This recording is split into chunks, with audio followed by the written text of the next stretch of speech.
ان کو ابھی تک نہیں پتہ چلا ہے، عجیب بات ہے یہ. اور بھی قرآن کریم میں ایسے بہت سے محاورے ہیں، چہرہ خدا کا اور یہ سب چیزیں ہیں. تو یہ تو اتنا عام سوال ہے کہ کوئی حساب ہی نہیں ہے. احمدی کے لیے تو کوئی مشکل ہی نہیں ہے. ید طاقت کا معنی رکھتا ہے، اور جو خدا کے ہاتھ یا پاؤں یا زبان کی بات کی جاتی ہے، رسول اللہ صلی اللہ علیہ وسلم فرماتے ہیں جہنم میں پاؤں رکھ دے گا اللہ تعالیٰ. تو یہ سارے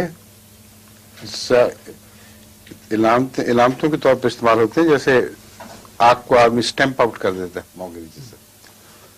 تو یہ صرف ہماری زبان میں وہ مضمون ہمیں سمجھانے کی خاطر جو سمجھانے کے لیے کوئی لفظ ہی نہیں ہے، یہ مجبوری ہے جو ہمیں سمجھایا جاتا ہے.